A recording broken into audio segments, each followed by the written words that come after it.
Fala pessoal, sejam muito bem-vindos a mais um vídeo aqui do canal Entre Vozes e Páginas. No vídeo de hoje, iremos narrar mais um episódio da nossa série do livro O Príncipe, de Nicolau Maquiavel. Antes de começar, quero agradecer o feedback incrível de vocês nos capítulos anteriores. A galera tem engajado bastante e isso me motiva a trazer cada vez mais conteúdos completos aqui no canal. Hoje nós vamos dar continuidade à leitura e análise, passando pelos capítulos 9 até o 12, onde Maquiavel aprofunda ainda mais sua visão sobre política, poder e as estratégias dos governantes. E se você ainda não acompanhou os capítulos anteriores, não se preocupe. Aqui no canal tem uma playlist chamada O Príncipe, de Maquiavel, onde você encontra todos os vídeos já lançados. Vale a pena assistir desde o início para não perder nenhum detalhe dessa obra que continua atual até hoje.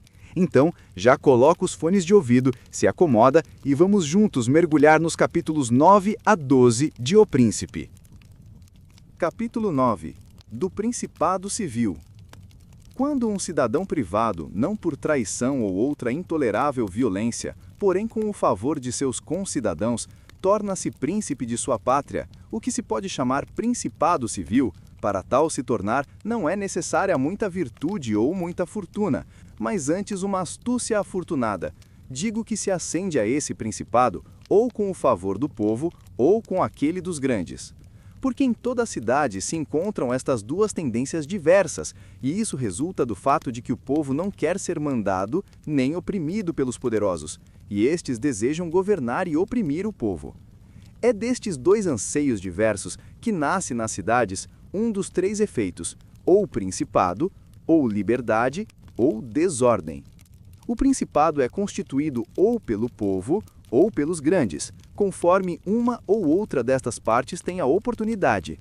Vendo os grandes não lhes ser possível resistir ao povo, começam a emprestar prestígio a um dentre eles e o fazem príncipe, para poderem, sob sua sombra, dar expansão ao seu apetite.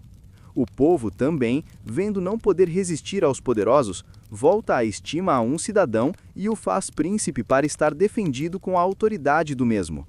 Aquele que chega ao principado com a ajuda dos grandes se mantém com mais dificuldade daquele que ascende ao posto com o apoio do povo. Pois se chega ao principado com muitos ao redor lhe parecerem seus iguais, não pode nem governar, nem manobrar como entender. Mas quem chega ao principado com o apoio popular, aí se encontra só e à sua volta não tem ninguém ou são pouquíssimos que não estejam preparados para obedecer. Além disso, sem injúria aos outros, não se pode honestamente satisfazer os grandes, mas sim pode-se fazer bem ao povo. Eis que o objetivo deste é mais honesto daquele dos poderosos, querendo estes oprimir enquanto aquele apenas quer não ser oprimido. Um príncipe jamais pode estar garantido contra a inimizade do povo, por serem muitos. Dos grandes, porém, pode-se assegurar porque são poucos. O pior que pode um príncipe esperar do povo hostil é ser por ele abandonado, mas dos poderosos inimigos não só deve temer ser abandonado, como também deve recear que os mesmos se voltem contra, pois que havendo neles mais visão e maior astúcia, contam sempre com tempo para salvar-se e procuram adquirir prestígio junto àquele que esperam que venha a vencer. Ainda, o príncipe tem de viver, necessariamente, sempre com o mesmo povo, ao passo que pode bem viver sem aqueles mesmos poderosos, uma vez que pode fazer e desfazer a cada dia esse seu poderio, dando-lhes ou tirando-lhes reputação a seu bel prazer. Os grandes devem ser considerados em dois grupos principais. Ou se comportam de modo a sujeitar-se inteiramente à fortuna do príncipe, ou agem por conta própria. Os que se sujeitam e não são gananciosos devem ser considerados e amados. Os que não se sujeitam devem ser encarados de dois modos. Se fazem isso por covardia ou por natural defeito de espírito, deverás servir-te deles, principalmente porque são bons conselheiros, porque na prosperidade isso te honrará, e na adversidade não precisarás temê-los. Mas quando eles, ardilosamente, não se sujeitam por ambição, é sinal que pensam mais em si próprios do que em ti. Desses, deve o príncipe guardar-se temendo-os como se fossem inimigos declarados, porque sempre, na adversidade, ajudarão a arruiná-lo. Alguém que se torne príncipe mediante o favor do povo, deve conservá-lo amigo, o que se torna fácil, uma vez que não pede ele senão ser oprimido. Mas quem se torne príncipe pelo favor dos grandes contra o povo, deve antes de mais nada procurar ganhar este para si, o que se torna fácil quando assume a proteção do mesmo. E porque os homens, quando recebem o bem de quem esperavam somente o mal, se sujeitam mais ao seu benfeitor, torna-se o povo desde logo mais seu amigo do que se tivesse sido por ele levado ao principado. O príncipe pode ganhar o povo por muitas maneiras, que por variarem de acordo com as circunstâncias, delas não se pode estabelecer regra certa, razão pela qual das mesmas não cogitaremos. Um príncipe necessita ter o povo como amigo, pois, de outro modo, não terá possibilidades na adversidade. Nabis, príncipe dos espartanos, suportou o assédio de toda a Grécia e de um exército romano coberto de vitórias, contra eles defendendo sua pátria e seu estado. Bastou-lhe apenas, sobrevindo o perigo, garantir-se contra poucos, o que não seria suficiente se tivesse o povo como inimigo. E que não surja alguém para refutar esta minha opinião com aquele provérbio bastante conhecido: quem se apoia no povo, firma-se na lama. Porque o mesmo é verdadeiro somente quando um cidadão privado estabelece bases sobre o povo e imagina que o mesmo vá libertá-lo quando oprimido pelos inimigos ou pelos magistrados. Neste caso, seria possível sentir-se frequentemente enganado, como os Gracos em Roma e Monsenhor Giorgio Scali em Florença. Mas, sendo um príncipe que se apoie no povo, que possa mandar e seja um homem de coragem, que não esmoreça nas adversidades, não careça de armas e mantenha com seu valor e suas determinações alentado o povo todo, jamais se sentirá por ele enganado e constatará ter estabelecido bons fundamentos. Estes principados frequentemente correm perigo quando estão para passar da ordem civil para um governo absoluto, porque estes príncipes ou governam por si mesmos ou por intermédio dos magistrados. Neste último caso, a situação dos mesmos é mais fraca e perigosa, porque dependem completamente da vontade dos cidadãos prepostos à magistratura, os quais, principalmente nos tempos adversos, podem tomar-lhes o Estado com grande facilidade, ou contrariando suas ordens, ou não lhes prestando obediência. E o príncipe não pode, nas ocasiões de perigo, assumir em tempo a autoridade absoluta, porque os cidadãos e os súditos, acostumados a receber as ordens dos magistrados, não estão naquelas conjunturas para obedecer às suas determinações, havendo sempre ainda, nos tempos duvidosos, carência de pessoas nas quais ele possa confiar. Tal príncipe não pode basear-se naquilo que observa nas épocas de paz, quando os cidadãos precisam do Estado, porque então todos correm, todos prometem e cada um quer morrer por ele enquanto a morte está longe. Mas na adversidade, no momento em que o Estado tem necessidade dos cidadãos, então poucos são encontrados. E tão mais perigosa é esta experiência, quanto não se pode executá-la senão uma vez. Contudo, um príncipe hábil deve pensar na maneira pela qual possa fazer com que os seus cidadãos, sempre e em qualquer circunstância, tenham necessidade do Estado e dele mesmo. E estes, então, sempre lhes serão fiéis. Capítulo 10. De que modo se devem medir as forças de todos os principados? Ao examinar as modalidades desses principados, convém fazer mais uma consideração. Se o príncipe de um estado muito poderoso seria capaz, caso necessário, de sustentar-se por si mesmo ou se sempre precisará da proteção de outrem. Para esclarecer melhor esta parte, julgo como podendo manter-se por si mesmos aqueles que podem, por abundância de homens e de dinheiro, organizar um exército à altura do perigo a enfrentar e fazer face a uma batalha contra quem venha a assaltá-lo, assim como julgo necessitados da defesa de outrem os que não podem defrontar o inimigo em campo aberto, mas são obrigados a refugiar-se atrás dos muros da cidade, guarnecendo-os. Quanto ao primeiro caso, já foi falado, e futuramente diremos o que for necessário. Em relação ao segundo, não se pode provar algo mais do que exortar tais príncipes a fortificarem e a proverem sua cidade, não se preocupando com o território que a contorna. Quem tiver a sua cidade bem fortificada, acerca dos outros assuntos, se tem conduzido para com súditos como anteriormente foi dito e posteriormente se esclarecerá, será sempre assaltado com grande temor, porque os homens são sempre inimigos dos empreendimentos onde encontram dificuldades, e não se pode encontrar facilidade para atacar quem tem a sua cidade forte e não seja odiado pelo povo. As cidades da Alemanha gozam de grande liberdade, têm pouco território e obedecem ao imperador quando assim querem.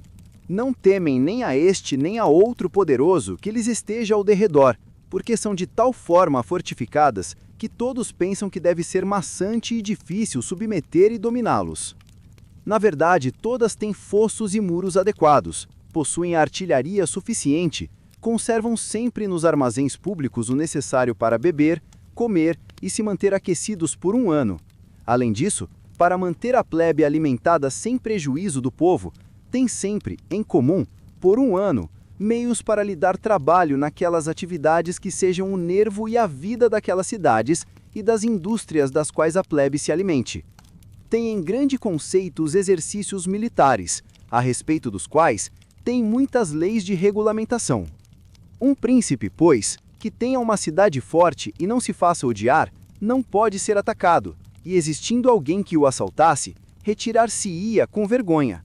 Eis que as coisas do mundo são tão variadas que é quase impossível alguém ficar com os exércitos ociosos por um ano a assediá-lo. A quem replicasse que, tendo as suas propriedades fora da cidade e vendo-as a arder, o povo não terá paciência e o longo assédio e a piedade de si mesmo o farão esquecer o príncipe. Eu responderia que um príncipe poderoso e afoito superará sempre aquelas dificuldades, ora dando aos súditos esperança de que o mal não será longo, ora incutindo o temor da crueldade do inimigo, ora assegurando-se com destreza daqueles que lhe pareçam muito temerários. O inimigo deve arruinar o país logo após a sua chegada, quando o ânimo dos homens está ainda ardente e voluntarioso na defesa. Por isso, o príncipe não precisa temer, porque depois de alguns dias, quando os ânimos estão mais frios, os danos já foram causados, os males já foram sofridos e não há mais remédio. Então os súditos vêm se unir ainda mais ao seu príncipe, parecendo-lhes que este lhes deva obrigação, uma vez que suas casas foram incendiadas e suas propriedades arruinadas para a defesa do mesmo. E a natureza dos homens é aquela de obrigar-se tanto pelos benefícios que são feitos, como por aqueles que se recebem, donde, em se considerando tudo bem, não será difícil a um príncipe prudente conservar firmes, antes e depois do cerco, os ânimos de seus cidadãos, desde que não faltem víveres nem meios de defesa. Capítulo 11. Dos principados eclesiásticos. Vamos falar agora dos principados eclesiásticos, abrangendo todas as dificuldades encontradas antes de conquistá-los, visto que são adquiridos ou pela virtude ou pela fortuna, e sem uma e outra se conservam, porque são sustentados por antigas ordens estabelecidas na religião. Estas tornam-se tão fortes e de tal natureza que mantêm os seus príncipes sempre no poder, seja qual for o modo por que procedam e vivam. Só estes possuem estados e não os defendem, súditos e não os governam. Os estados, por serem indefesos, não lhes são tomados. Os súditos, por não serem governados, não se preocupam, não pensam, e nem podem separar-se deles. Somente estes principados, pois, são seguros e felizes. Mas, sendo eles dirigidos por razão superior, à qual a mente humana não atinge, deixarei de falar a seu respeito, mesmo porque, sendo engrandecidos e mantidos por Deus, seria obra de homem presunçoso e temerário dissertar a seu respeito. Contudo, se alguém me perguntar donde provém que a Igreja, no poder temporal, tenha chegado a tanta grandeza, pois que antes de Alexandre, os potentados italianos, e não apenas aqueles que eram ditos potentados, mas qualquer barão e senhor, mesmo que sem importância, pouco valor davam ao poder temporal da Igreja. E agora um rei da França treme. Ele pode expulsá-lo da Itália e ainda logra arruinar os venezianos. Apontarei fatos que, a despeito de conhecidos, não me parece supérfluo reavivar em parte na memória. Antes que Carlos, rei da França, invadisse a Itália, esta província encontrava-se sob o domínio do Papa, dos venezianos, do rei de Nápoles, do duque de Milão e dos florentinos. Estes potentados tinham de se haver com dois cuidados principais. Um, que nenhum estrangeiro entrasse na Itália com tropas. O outro, que nenhum deles expandisse seus domínios. Aqueles dos quais se tinha mais receio eram o Papa e os venezianos. Para conter os venezianos, tornou-se necessária a união de todos os demais, como ocorreu na defesa de Ferrara. Para deter o Papa, serviam-se dos barões de Roma. Eis que, estando divididos em duas facções, Orsini e Colonna, sempre existia motivo de discórdia entre eles, e, estando de arma em punho sob os olhos do pontífice, mantinham o pontificado fraco e inseguro. Se bem surgisse vez por outra um papa animoso, como foi Xisto, nem a sua fortuna nem o seu saber puderam livrá-lo desses inconvenientes. A brevidade da vida dos pontífices era a causa dessa situação, porque nos 10 anos que em média vivia um papa, somente com muita dificuldade podia ele enfraquecer uma das facções. Se, por exemplo, um deles estivesse quase extinguindo os Colonnesi, surgia um outro, inimigo dos Orsini, que os fazia ressurgir, sem que tivesse tempo de liquidar os Orsini. Isso tornava o poder temporal do Papa pouco considerado na Itália. Surgiu depois Alexandre VI, que, de todos os pontífices que já existiram, foi o que mostrou como um Papa poderia, com o dinheiro e as tropas, adquirir maior poder, e o fez com o uso do Duque Valentino como instrumento, e com a oportunidade da invasão dos franceses, todas aquelas coisas que relatei anteriormente com relação às ações do Duque. Se bem seu intento não fosse de tornar grande a Igreja, mas sim o Duque, não obstante tudo o que fez reverteu em favor da grandeza da Igreja, a qual, após sua morte, extinto o Duque, se tornou herdeira de sua obra. Veio depois o Papa Júlio II, e encontrou a Igreja grande, possuindo toda a Romanha, reduzidos à impotência os barões de Roma, e pelas perseguições de Alexandre, anuladas aquelas facções, encontrou ainda o caminho aberto para acumular dinheiro, o que jamais havia sido feito antes de Alexandre. Papa Júlio II não só seguiu tais práticas, como as ampliou. Pensou em conquistar Bolonha, extinguir os venezianos e expulsar os franceses da Itália.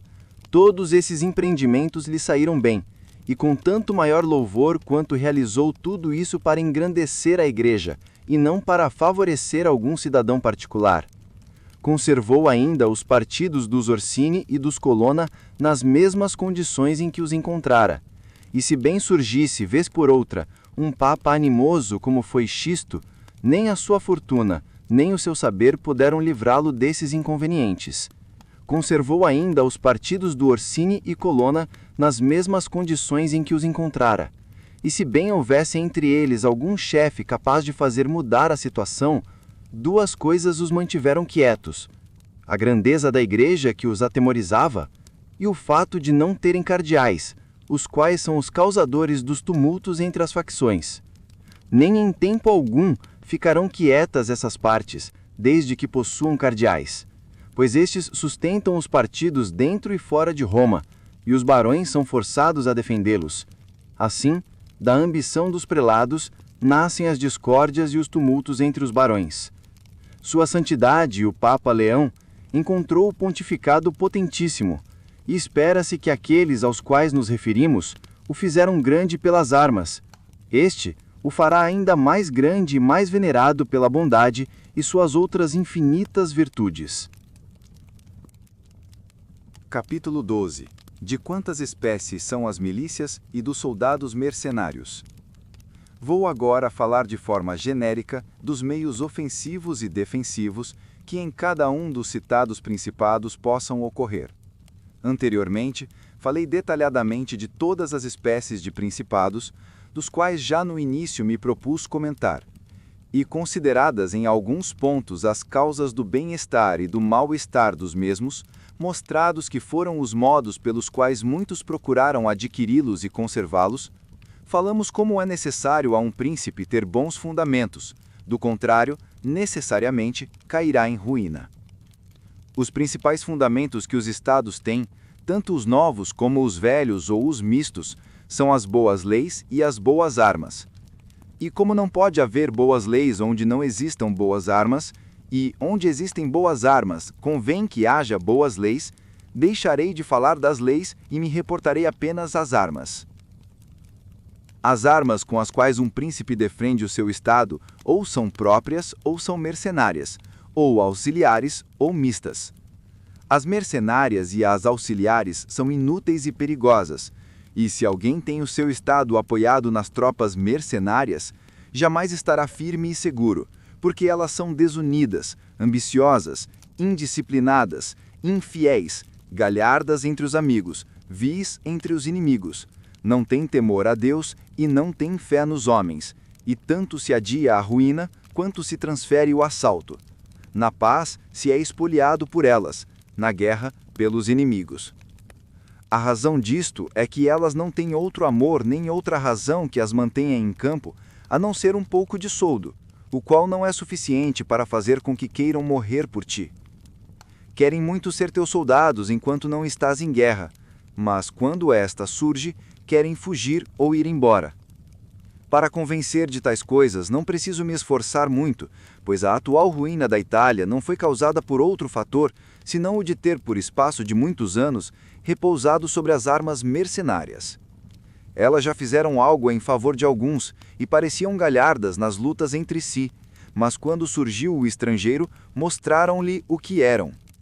Por isso foi possível a Carlos, rei da França, tomar a Itália facilmente, e quem disse que a causa disso foram os nossos pecados, dizia a verdade, se bem que esses pecados não fossem aqueles que ele julgava, mas sim esses que eu narrei, e como eram os príncipes culpados, estes sofreram o castigo. Quero demonstrar melhor a infeliz qualidade destas tropas. Os capitães mercenários ou são homens excelentes ou não. Se o forem, não podes confiar, porque sempre aspirarão à própria grandeza, abatendo a ti que és o seu patrão ou oprimindo os outros contra a tua vontade. Porém, se não forem grandes chefes, certamente te levarão à ruína. E se for respondido que qualquer um que detenha as forças nas mãos fará isso, mercenário ou não, responderei dizendo como as armas devem ser usadas por um príncipe ou por uma república. O príncipe deve ir pessoalmente com as tropas e exercer as atribuições do capitão. A república deve mandar seus cidadãos, e quando enviar um que não se revele valente, deve substituí-lo, quando animoso, deve detê-lo com as leis para que não avance além do limite. Por experiência, se vêem príncipes sós e repúblicas armadas fazerem grandes progressos, enquanto se vêem tropas mercenárias não causarem mais do que danos.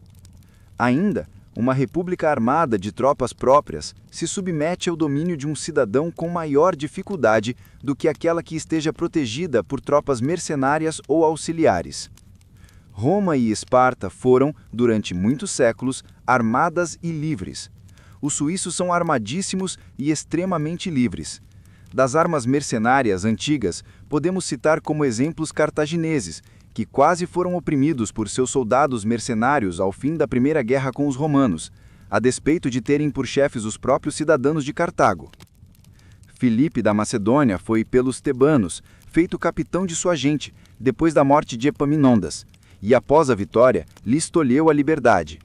Os milaneses, morto o duque Filipe, assalariaram Francisco Sforza para combater os venezianos, e o mesmo, vencidos os inimigos em Caravaggio, a este se uniu para oprimir os milaneses, seus patrões.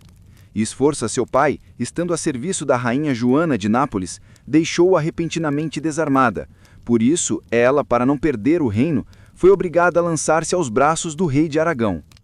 E se venezianos e florentinos, ao contrário, tiveram aumentado o seu domínio com essas tropas, e os seus capitães se fizeram príncipes, mas os defenderam, e esclareço que os florentinos, neste caso, foram favorecidos pela sorte, porque dos capitães de valor, aos quais podiam temer, alguns não venceram, ou tiveram de lutar contra antagonistas.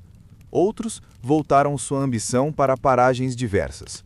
Quem não venceu foi Giovanni Alcut. Por isso, mesmo não se podendo conhecer sua fidelidade, mas todos concordarão que, se tivesse vencido, os florentinos estariam à sua mercê. Sforza sempre teve os Braccio contra si, vigiando-se uns aos outros. Francesco voltou sua ambição para a Lombardia, Braccio contra a Igreja e o reino de Nápoles. Mas vejamos o que ocorreu há pouco tempo. Os florentinos fizeram Paulo Vitelli seu capitão, homem de muita prudência e que, de vida privada, havia alcançado grande reputação. Se ele conquistasse Pisa, não haveria quem negasse convir aos florentinos estar sob suas ordens. Mesmo porque, se ele tivesse ficado como soldado de seus inimigos, não teriam remédio, e tendo-o ao seu lado, deveriam obedecer-lhe. Os venezianos, se forem considerados os seus progressos, ver-se-á terem operado segura e gloriosamente, enquanto fizeram a guerra sozinhos, o que foi antes de voltarem suas vistas para a terra, sendo que com o apoio dos gentis homens e com a plebe armada, operaram com muita valentia. Mas, como eles começaram a combater em terra, abandonaram essa prudência e seguiram os costumes de guerra da Itália. No princípio de sua expansão terrestre, por não possuírem um estado muito grande e por usufruírem de alta reputação, não precisavam temer muito seus capitães.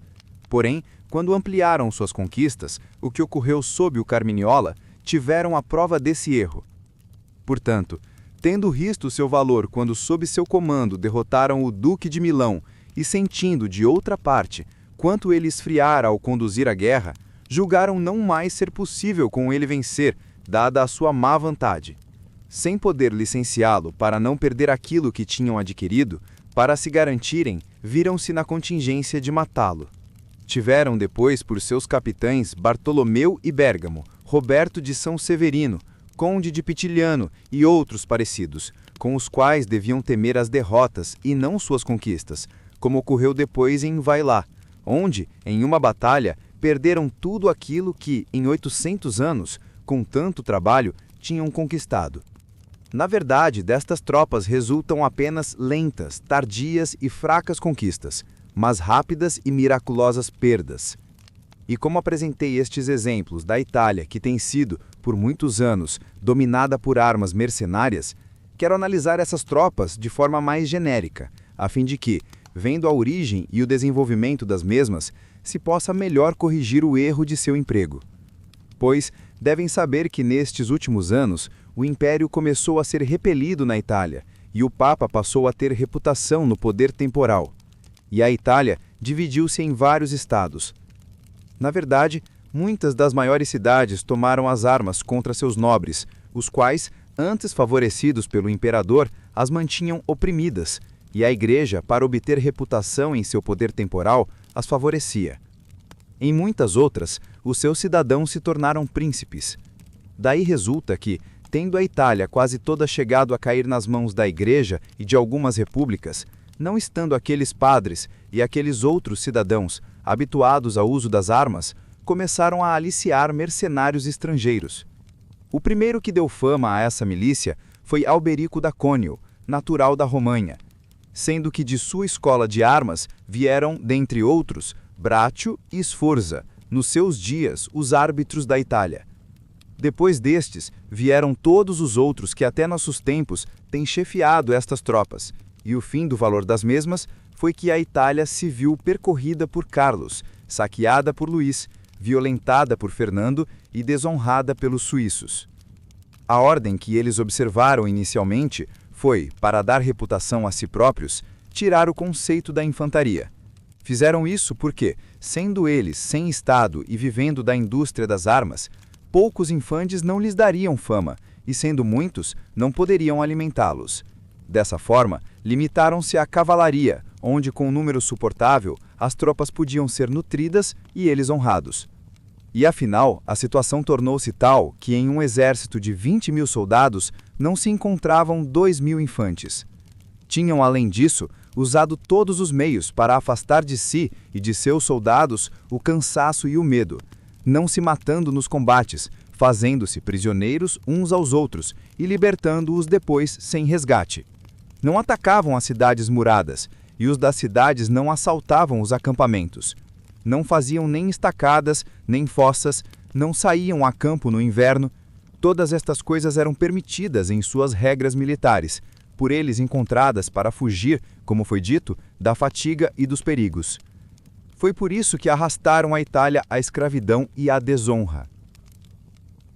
Bem, pessoal, chegamos ao fim de mais um episódio da nossa jornada pelo livro O Príncipe, de Nicolau Maquiavel. Hoje passamos pelos capítulos 9 até o 12, explorando reflexões profundas sobre poder, política e as escolhas que moldam a liderança. Se você gostou deste conteúdo, já sabe, deixe o seu like, compartilhe com alguém que também se interessa por história e filosofia e, claro, se inscreva no canal para acompanhar todos os próximos capítulos. Lembrando que temos a playlist completa aqui no canal chamada O Príncipe, de Maquiavel, onde você pode encontrar desde o primeiro vídeo e assistir toda a sequência. No próximo episódio, vamos continuar avançando na obra e eu tenho certeza que você não vai querer perder. Muito obrigado por ter ficado comigo até aqui e até o próximo vídeo.